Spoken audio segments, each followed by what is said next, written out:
It is Tuesday night, and we're back with another episode of Goal Horns and Fight Songs. I'm Mike.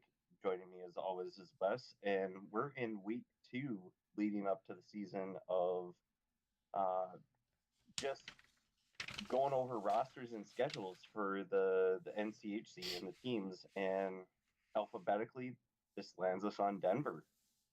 Yeah, we're going to skip over. There was some big news coming out. Still some roster movements happening. If you haven't been following along with the news, Western gets another player out of the transfer portal, which is an interesting take because he was an incoming freshman who Vermont lost their head coach, so he jumped into the transfer portal before actually playing a game at Vermont. And Alex Bump is coming to Western. So that's some of the big news. Other guys, younger players are signing their commits. So those are all happening. I think there's still some room in the rosters for guys entering in, or at least exiting the transfer portal, signing with teams here in the last few weeks of the summer. So be interesting to see how those continue to shake out. Yeah, and I think that's something that we'll probably cover right before the season starts, just because that's give them a little bit of time, and then we can figure it out then and see what the rosters look like. But this is kind of just our preliminary look at what's going on and what teams have. Yeah, there's definitely a chance that some stuff could still change. But as of where they are now, what teams have announced their rosters, these are where we're looking and what we're going to talk about. So I think kind of like what we did with Colorado College, look at their roster first and then go to their schedule. And this is this is a very different looking Denver team. Um, what we're used to is them reloading, and they might be reloading, but they are very, very young compared to what they have been in the past. it's definitely going to be a young Denver team for sure. I think we're usually expecting them to be one of the more experienced teams when it comes to what they're fielding. But coming into this year, they did lose a lot of key players, and they lost them after, one or two seasons. Mike Benning, who was a really strong defenseman for them last year. In fact, he was the NCHC Offensive Defenseman of the Year. He signs with Florida after his junior season, making their senior class even smaller. And then Carter Mazer only played for 2 years before signing with Detroit. And he was a mainstay, a big part of their offense the last 2 years. NCHC Rookie of the Year, 3-time Rookie of the Month, 2-time Rookie of the Week. He was second in points, I think, last season. Last season he had 38 points as a freshman, 37 points last year. So that's going to be a big dip offensively. And they're losing their goaltender who graduated after being the starter for 4 years, was originally drafted by Tampa, but he signs with San Jose after being traded to them after the 2001 season. So some big key pieces being moving on to the pro ranks from that squad. Yeah, and good for Magnus kind of holding out and getting a better deal, I think, going to San Jose. But San Jose, dear God, they love their goaltenders. They really do, especially NCHC goaltenders. But yeah, they're going to come into the season with 16 underclassmen, which is just a ridiculous amount. And then they only have uh, 3 seniors. Their junior class is pretty strong, especially with someone like Carter King and Jack Devine, who are names that we know from last year. But it's going to be looking at the roster when they finally released it this week. It's going to be a tougher road for them than I initially thought, because they didn't bring anybody in from the portal. No, they lost 3 guys. They lost Owen Ozar, who went to Bowling Green. He was a sophomore who played in 27 games, only had 6 points, though, 1 goal, 5 assists. Taylor Haskins, who was a freshman appearing in 13 games, only put up 1 assist. He transfers to Minnesota State.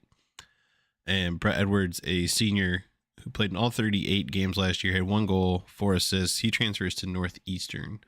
So they lose 3 guys. Not a lot of point production being lost there, unfortunately. I mean, it depends on how you want to phrase it, but it doesn't seem like they're going to be as big of losses as what they lost to the pro ranks. Mm-hmm. But still, you're still losing experience there, and you're coming in with a very inexperienced young team, asking them to play in what is one of the tougher conferences, if not the toughest conference to play in. And you're doing it with a team that's going to have to really step up and transition quick to college hockey. Because I think it's 10 incoming freshmen alone, so it's not even like the sophomores are carrying that side of the group. Their biggest group of players are going to be first year players.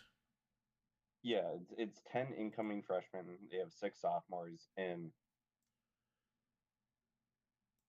if this was our full-time job and everything, we probably would have looked at, like, okay, what did the sophomores do as freshmen, like the analytics and all of that. But I don't know how many of those sophomores even played last year because they had such a deep team. So now you're relying on these 16 players to be the bulk of your production in a sense, because as I'm looking at it with the juniors, there's one, two, uh, juniors. There's 2 defensemen, and then seniors you have 2 goalies. Um, how much can you rely on these guys? Like it that's not something that we're used to with Denver. Dude, I'm looking at last year's stats to see, but it doesn't show me who is what on their actual stat list. I mean, they are getting back their lead scorer from last year, who, I mean, honestly, he may not even be around to make the start of the season. Massimo Rizzo, who's a junior forward who led the team in points last year with 46, 17 goals, 29 assists. He was actually recently traded to Philly from Carolina, and there might be some possibility that he could sign with Philly here before the start of the college season. And so there might still be an opportunity for him to move on. If not, it's a great return for Denver to have your leading scorer come back, and as a junior, he can be one of those leaders and help get the team together.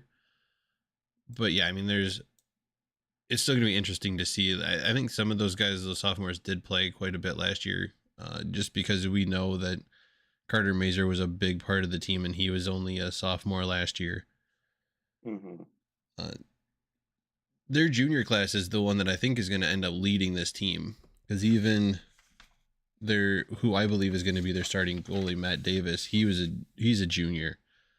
He appeared in 15 games last year, had a 1-0 record, 1.77 goals against, and a 9.25 save percentage. So he put up decent numbers in his appearances, but he was definitely behind Magnus. But he's probably going to be the guy who gets at least the first opportunity to be the starter, and then if one of those other guys can either make it a competition or at least present themselves as being a reliable backup, they might be in a little bit better of a position, but I don't know that it's going to be the Denver teams that we're used to seeing for sure. Yeah, I don't think it is going to be the Denver teams that we're used to. And even with Matt Davis, he was in there while Magnus was playing at the World Juniors. So it's not like the way the schedules typically work out during that time. It's not the strongest opponents. Yeah, you probably have a conference series in there, but it's more non-conference, and you schedule typically quote unquote weaker opponents, but you never know what you're going to have each year. And so when Davis was in, it wasn't necessarily high quality. I think he did play. I think he played at the end of the year because I think Magnus got hurt near the end of the season. Did he play? Okay, then he did probably play end of the year. But even even so, they were playing Colorado College. Let's see. Um, Yeah. Tell me who was in net. You stupid thing. Yeah, he played in the very last game of the season. I'm pretty sure he played the both games of that last series. Well, this is stupid. This is just the stats. Wait, where's give me his game by game? Yep, he played. He got both wins at the end of the year against Colorado College.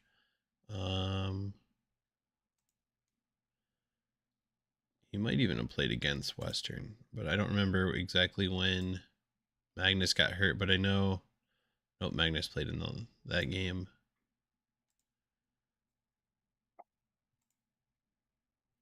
Magnus might have got hurt in that series against Western.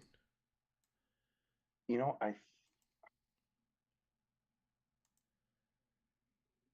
that sounds familiar. Because I think they kept him out the Colorado College series. Because they wanted him for the tournament. Yeah, and he was kind of questionable going into the Colorado College game in Minnesota. Mm-hmm. And he ended up, I think, pulling himself at the end of that game, actually. Yeah, he did. Because he re-aggravated whatever. Yeah, because Matt Davis plays in the first game against Miami in the first round.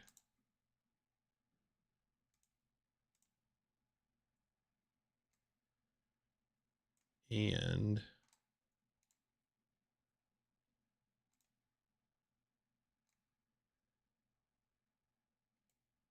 he played the majority of the second game, and Caruso got in for the last 4:30 of that game too against Miami. So he doesn't play the last 4 games of the Magnus doesn't play the last 4 games of the NCHC season, or the last 2 games of the season, the first round of the playoffs. He comes back for the Colorado College game, ends up getting hurt with about 10 minutes left, and I think it's still a 0-0 game, or it's a 1-0 game at that point. I don't remember when Colorado College scored in the second. So they're down 1-0, and Magnus essentially pulls himself due to the injury, and Davis goes in and tries to finish that one off. Denver isn't able to do it. They lose to Colorado College, who goes on and ends up losing to St. Cloud. But so Davis has played in some big time games, granted not against the toughest opponents, but he does have a little bit of he has experience in those big times. It's not necessarily, yeah, like you said, it's not necessarily against the toughest opponents, and yeah, the spotlight is on you. I mean, sometimes those are the more important games too. If you're expecting to go out there and that your team's expected to go out there and just beat the other team, and yet you kind of struggle a little bit or you lose that game, that kind of might reflect a little more so on you than if you had gone out there and your team had put up 8 and you had blanked them 8-0. Yeah, so that it's a lot like those. It begs the question: how good is he? Was he a good backup? Was he like with the Vikings, a Sean Mannion, like good in the locker room, good film guy, but not the guy that you want there? Or is he like a Tom Brady when he took over for why can't I think of his name right now? Drew Bledsoe. Yes, thank you. The Tom Brady taking over for Bledsoe, or like an Aaron Rodgers sitting behind Brett Favre. Which goalie are you going to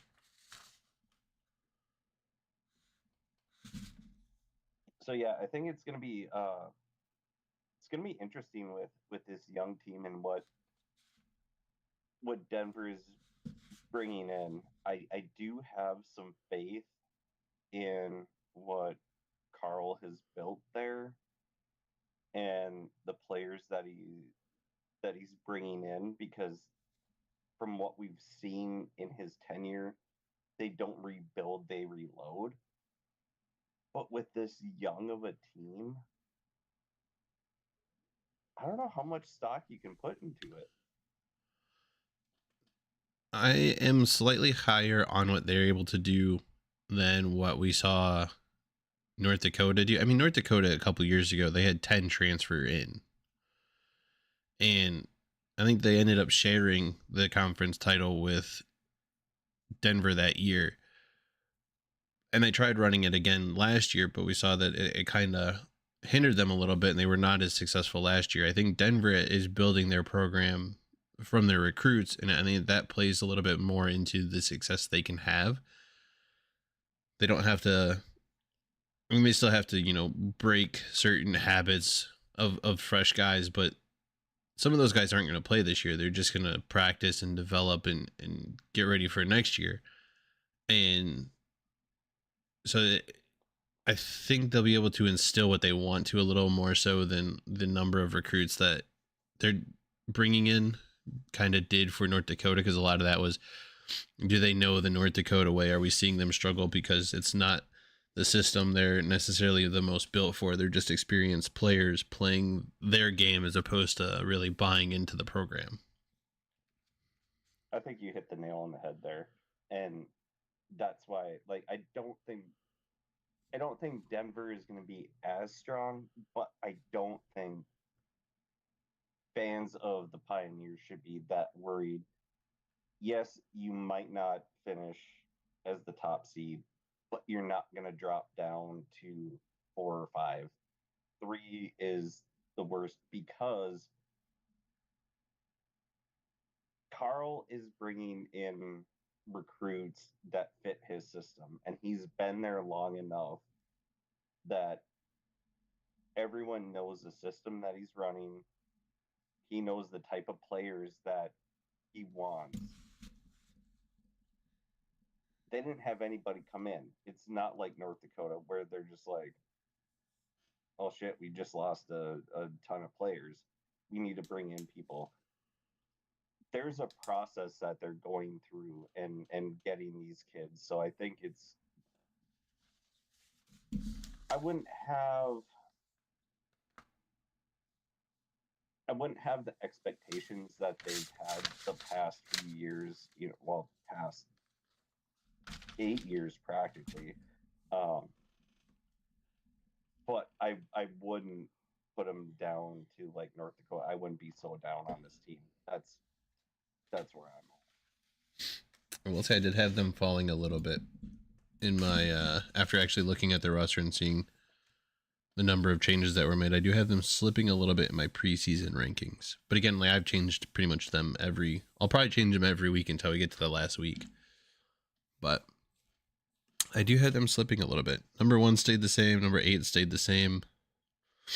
Actually, the bottom half stayed the same from last week, but the top half is switched up a little bit. Let's look at the old schedule. Pull it up. Honestly, they have an interesting schedule, though. Yeah. Not one that we generally see too often. But they start the season off with a trip to Alaska that first week, that October 7th, 8th week, where a lot of teams are going to be playing exhibition games. They're going full tilt into a series with a team that actually beat them. I think they split with last year in Alaska Fairbanks.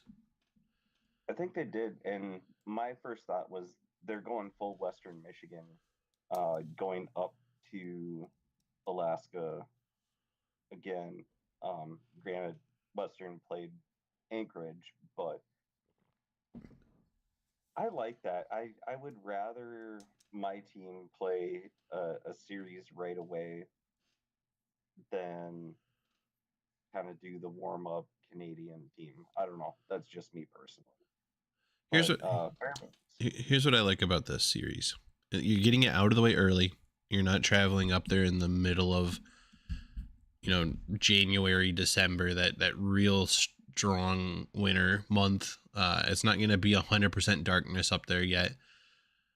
And with a team this young, this is a perfect opportunity for a team building exercise up there. It's a long trip, and not as long for the guys in Denver, but it's still a pretty hefty trip.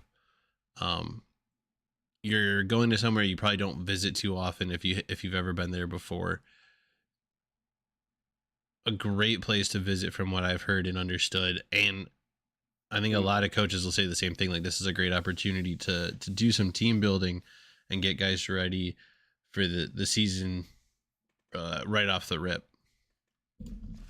And I mean, their first game, it's a Saturday, Sunday, which is great instead of a Friday, Saturday. So the guys, they can take care of classes, whatever, for Friday, and then head up, and it's 5 p.m. Mountain Time. So whatever that equates to, like 1 p.m. Alaska time. I think Alaska is. I think it'll be like a 3 o'clock afternoon game. I don't think Alaska's super. They might be another hour. Unless they're just straight Pacific time. Oh, they're not Pacific. Hang on. We're gonna figure this one out. They're 3 hours behind Central Time. So 2 hours behind Mountain Time. Yeah. So yeah, 3 p.m. So an afternoon game to start the season. And then Sundays TBD, but yeah, unless the guys have either they played up there in the NAHL or visited there playing Kenai River, or I think the other NAHL team just plays in Anchorage. They have no idea. Good bonding for the guys. See what they do up there. Get the freshmen indoctrinated into the culture is the best way to say it. I could see a split in this one, just because Fairbanks, they came back decently strong, as did Anchorage, and they're not a bad hockey place. No, I mean, Alaska made Fairbanks here made a bid to get into the national tournament last year, falling just short. Some of that could be just due to they are a independent team, and it's extremely hard for those guys to put up consistent seasons with pretty much playing whoever will let them play. They've shown that they can beat Denver. I think they were a team that also gave them, 2 years ago, they gave them a tie at Magnus, that long stretch that Denver went undefeated at home until like February or something. They tied with Fairbanks. Like, Fairbanks tied them. Fairbanks has played Denver extremely close the last couple of years. And, to start the season, an Alaska team that wants to make a push to the NCAA tournament, a Denver team that maybe looked at as a little bit weaker than they have in years past, it's definitely a perfect storm for Alaska to come out with at least a split. There's an off chance that Alaska could sweep it, but a split seems to be fair. And Denver is going to be doing a lot of travel. It could be an opportunity for some teams to get to Denver early with as much traveling as they're doing to start the season. They do have that week off after coming back from Alaska, and then heading out to the East Coast. So I think their schedulers did them some favors here. I think the biggest thing is people, at least as far as fans, they underestimate the Alaska teams because we don't hear about them very often, and it's not a hot spot for kids to go, because honestly, like you brought up earlier, I don't want to go and spend 23 hours in darkness. But yeah, they played them close, and it's a new team. Fairbanks could sweep. I do think it's a split. Um, Especially, I think Fairbanks wins the first game, and the second game, uh, Carl is gonna rip into them. They'll figure it out. They'll respond. But yeah, definitely a sweet possibility. And then, like you said, they have that week off, and then they make the East Coast trip, Li- which complete other side. Little East Coast tour here. Mm-hmm. They start at Providence, playing just Friday night at Providence, and then travel over to Chestnut Hill to play BC. I think we talked about this before. Like, it's interesting when teams line up things like this, especially teams that are used to playing weekend series, like Denver is, like most teams in, all the teams at NCHC are for sure. And then to schedule 4 games in a row with 4 different opponents is an Mm-hmm. interesting take to your schedule for sure. But at the same time, it's another one of these things that I think could help bring this team together and gel with all these new faces and new playing styles trying to become a team. It could help them in the long run if they do tend to be successful and getting to a tournament bid. This could be something that they look at the end of the season and go, we're glad we did that. It prepared us to come in here and make a run at a national title. I think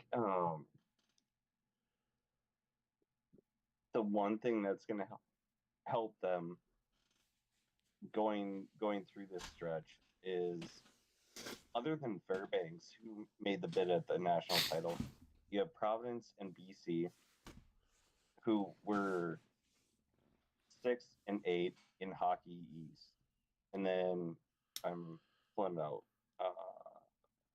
where did Air Force finish last year? Um, wasn't good. Yeah, they finished last in Atlantic Hockey. Um, so you have Providence, who was sixth in Hockey East, BC, eighth in Hockey East, Augustana, who was their first year in college hockey, like Division I college hockey. Then Air Force, who finished last in Atlantic Hockey. It's a good morale booster. It just is. And yes, I know Providence, they've been in the national championship. BC, they've won national championships, like, and I think actually Providence did too. Um, but Augustana and then Air Force, they haven't been quote unquote good since the 70s, somewhere in there.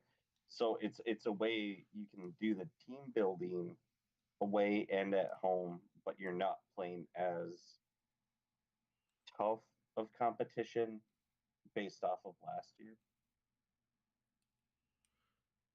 Yeah, and I mean they got one series of NCHC play, then they play their final non-conference series against Arizona State. That's not their No, they have final. No, that's their final non-conference series with Arizona State because next year they become a conference opponent. I was getting ready to say it's not their final non-conference series of this year, just versus Arizona State. well, I'd like to correct you. Much like Colorado College will do. Arizona State getting a look at those NCAC teams, at least the ones that are in their direct pod.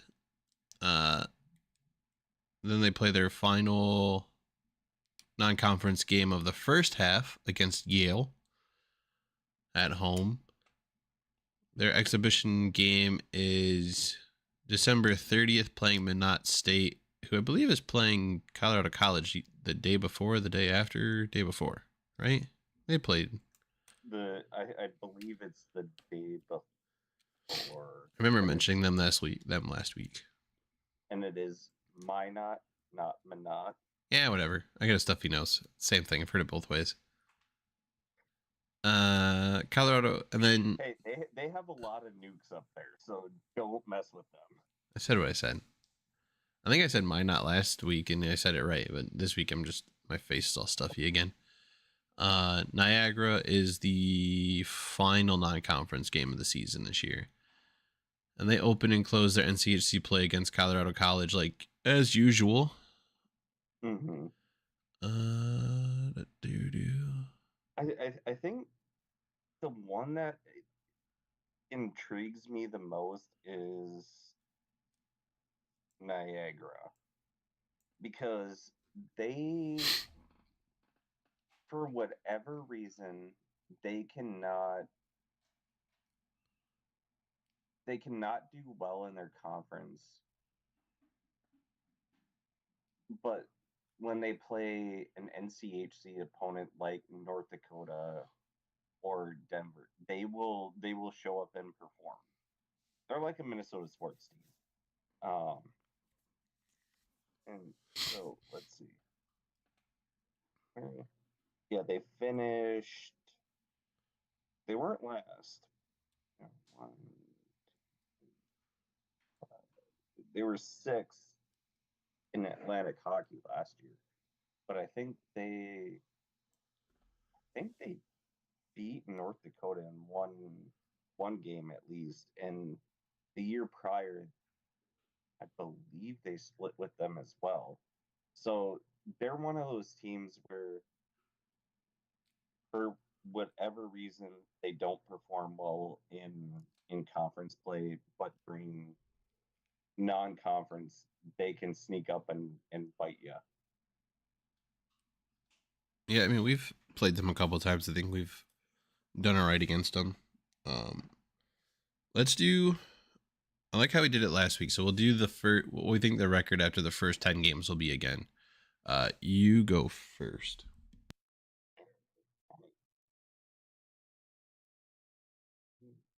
I got to count because I was not prepared for this one. It's through the Arizona State games. So 2 against Alaska, 1 against Providence, 1 against Boston College, 1 against Augustana, 1 against Air Force, 2 against Colorado College, and 2 against Arizona State.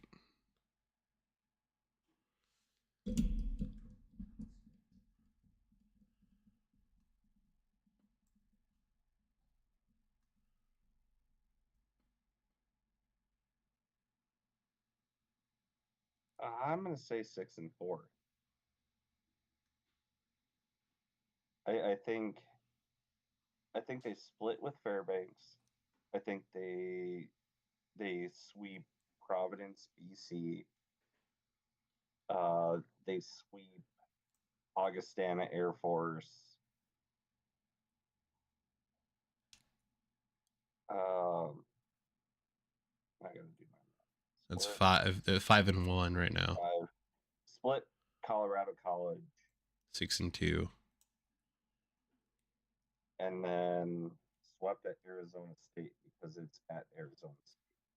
Swept at, so it's 6-3, 6-4. They lose. You think they lose both games to Arizona State? I do. I really do.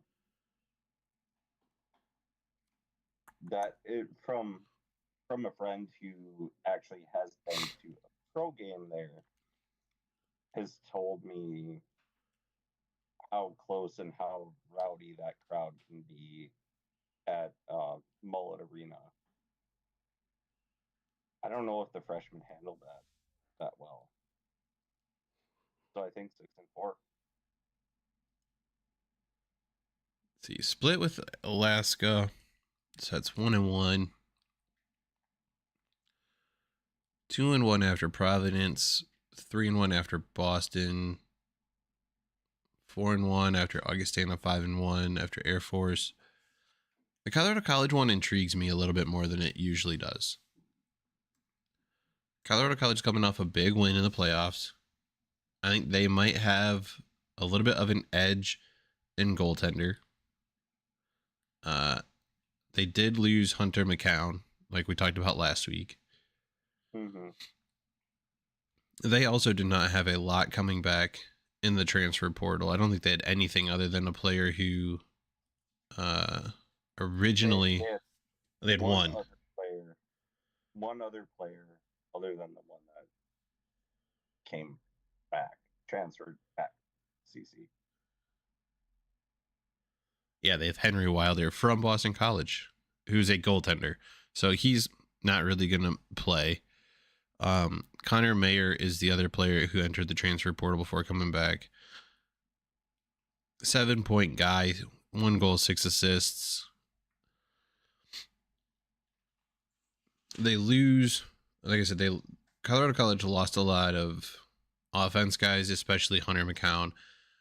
Colorado College loses a lot of offense in Carter Mazer, Mike Benning, who's an offensive defenseman. They lose their Denver, yeah, they lose their number 1 goaltender.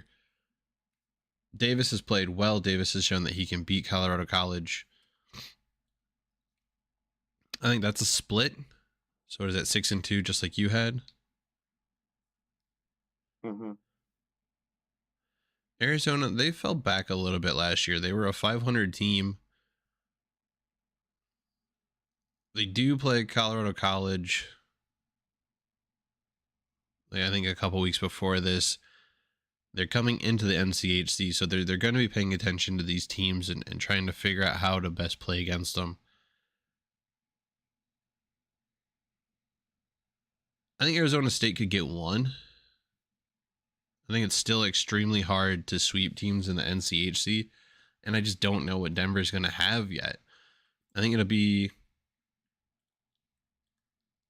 put them at 7-3, just like I did Colorado College. 6, because I don't really see them being swept by anybody. And really, they have, if they lose a game, they're going to be able to make adjustments. So I could see them being 6-4, maybe losing one of the East Coast games. Just because that's a hard schedule to learn 4 different teams in 2 weeks. I mean, you even have more time than that if you're playing. Well, that's pretty much what you might have if you play the NCHC tournament and then go right to the first round of the NCAA, because I don't think there's a week off in between there.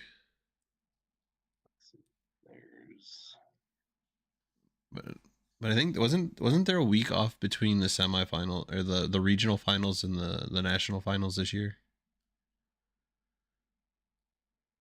Yeah, in the NCAA, there has been. They do give them a week off.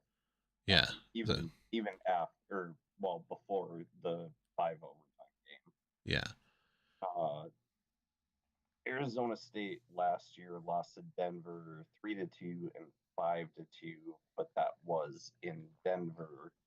Arizona State also beat North Dakota last year in a 1 game in Las Vegas. Arizona State didn't. They did something Western couldn't do. They swept Anchorage. Yeah, but they were a 500 team over the course of the entire season. Yeah, they were 18-21. And yes, they did lose. They did lose players. Every school's going to lose some players.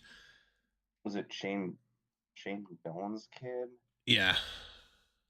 Yeah, he did a thing with Barstool and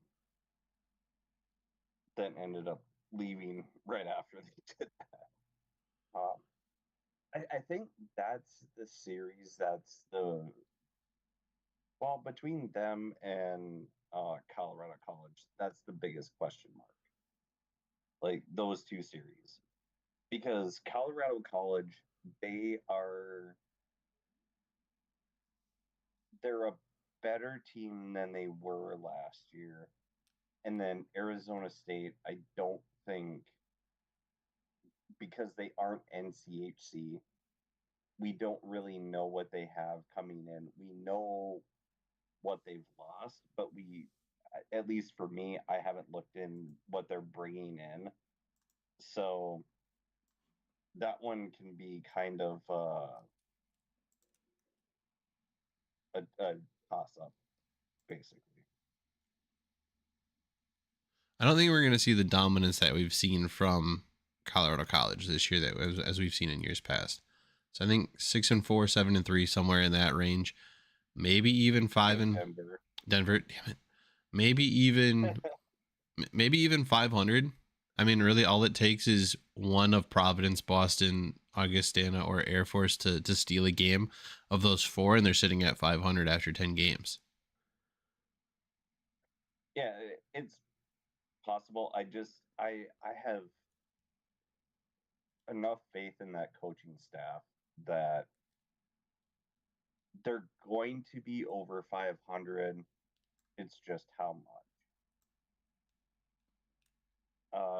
And we were talking about it beforehand, and I was trying to look it up. But I think Dave Carl is part of the World Juniors coaching staff this year. 97% sure that he is at least part of the coaching staff.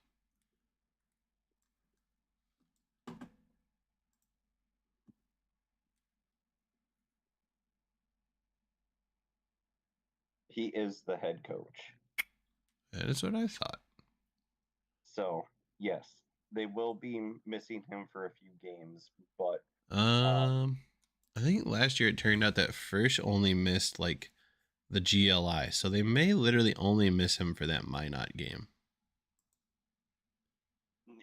Yeah, I was thinking like maybe 3 games max somewhere. What is? I just closed it like an idiot.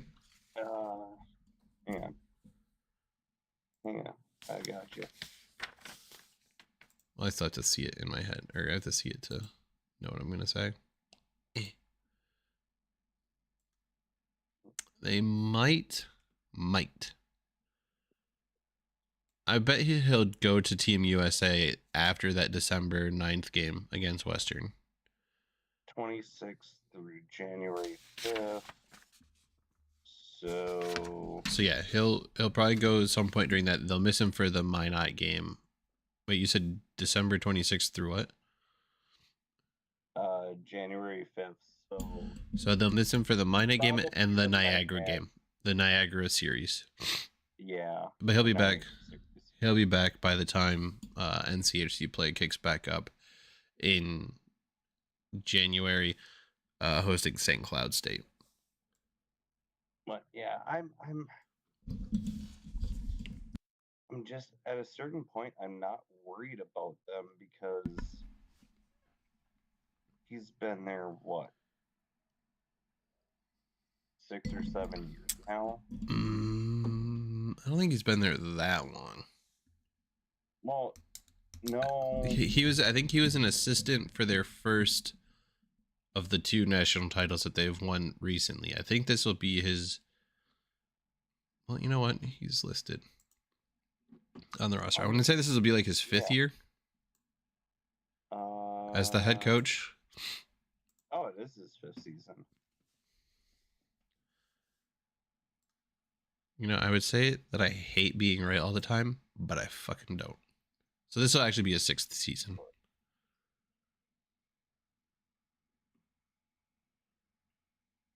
So, but at this point, when regardless, like, I don't care if you're right or not. My point is, he's not like he's in year 2 or 3 and going off of guys that the previous coach had. He knows what he's doing. He has built a brand. He knows what brand of hockey he wants to play. He knows what recruits he wants to bring in that fit within his system. So, yes, they are a young team, but that's why I said earlier, don't expect them to potentially win the Penrose, but don't count them out. Like, don't think they're going to be sitting in 6th or 7th place or even 5th. They're going to be in the top 3. I don't know, man. There's some teams that could potentially jump them a little bit. I think Colorado College has a chance to be up there this year. I think St. Cloud State has another shot at being a good team this year. Nebraska Omaha has done some okay things in the last couple of years. They seem to be on the rise. Western has done some really good things both in the transfer portal and the last couple of years to show they've kind of been on a rise. I mean, it's if Denver doesn't come in, if Denver struggles any bit, they could see them definitely like fall to that 4, 5, 6 spot. Western kind of is the only team that I understand. Omaha, we say it every year. They could be good. They could not be good. We never know what we're getting with Omaha. That's the problem with them. Um, Colorado College, yeah, they showed some stuff. I still need another year to be able to move forward with them and be like, okay, yes, now they have something there. St. Cloud, well, I need to look more into them. I don't really know anything about them other than their goalie tandem. Yeah, but I think maybe they might have Dominic Bassey coming back because I know Jackson signed with ECHL teams. He was part of the Everblades team there at the end of the ECHL season. Oh yeah, that's right. I forgot about that. So they won't forget a lot of things. They won't have their full tandem. I mean, we'll see more as we get into their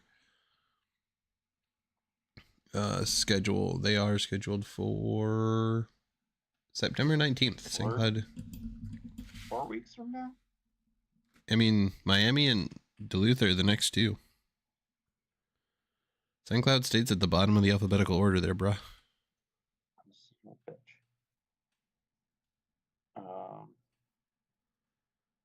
Well, if Miami and Duluth, then that would be St. Cloud as the 4th. No, because you have Nebraska, Omaha, and North Dakota, and then St. Cloud State. See how the alphabet works? They got all them N's and O's and P's and Q's and R's and S's. As far as UMD goes, they start with a U. Yeah, well, so does Denver. Miami is actually Miami University. So technically, Miami should be number 2. Because Colorado College, Miami University, University of Denver, University of Minnesota Duluth, University of Nebraska Omaha, University of North Dakota, St. Cloud State University, Western Michigan University. Well, then you done fucked up, bud. So I did not. Whoever decided that this is the usual alphabetical order for these things. But just because I like to irritate you, isn't University of Denver University right now? Aren't they DU? You know, they are the University of Denver. And that's why I will say it, University of Denver. And their logo is stupid. And for them to celebrate being that wrong that hard, I don't know what to tell you. You say you're wrong, but it is the University of Denver who uses the wrong logo and celebrates their wrongness. They just love D at University of Denver. They love to be DU.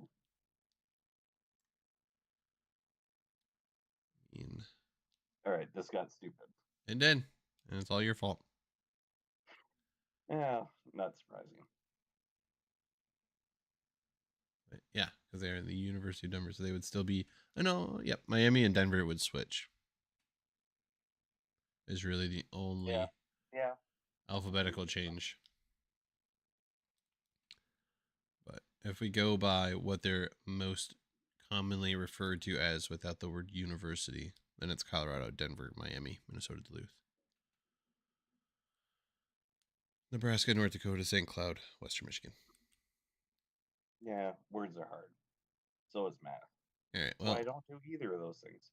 We've been. That's why you take care of the closing. Yeah, so I take care of a lot of things around here, Michael. But that should probably be about a show. It's been long enough. We've been yammering for close to 50-ish minutes, give or take, with the introduction. Is there anything else that you want to talk about? Next week we know is Miami. So we'll look into them and see what they look like, how bad they're going to be this year. Probably really bad, but we're still going to do it for any fans that stumble across this because we are about the conference, not just our teams. I would really like to see Miami be better. But I also like beating up on them every year, so whatever. It's one of those things where you love beating up on them, but you'd rather beat up on a good team than beat up on a team that you should beat up on. All right, we'll save that discussion for next week because I also think that their coach might be on the hot seat. You think? It's got to be close, right? Well, that'll do it for this one. The YouTubey things that you can do, you should do them if you feel so inclined to do so. That's like, subscribe, maybe comment, whatever. There goes the formerly known as a Twitter handle, now an X handle. I don't know. Twitter. Elon Musk is weird. There goes the very long, all one word, goalhornsandfightsongs@gmail.com email address if you want to use that for whatever reason. No one's ever used it, so I don't know what they would use it for. We have our personal X handles, Twitter handles, formerly known as Twitter handles, below our pictures. They've been there the whole time. He's been Mike. I've been Wes. There's only one thing left to say, and that's Pucks on Net. Good things happen. Like Goal Horns and Fight Songs. Until the next episode, we are out of here. Bye.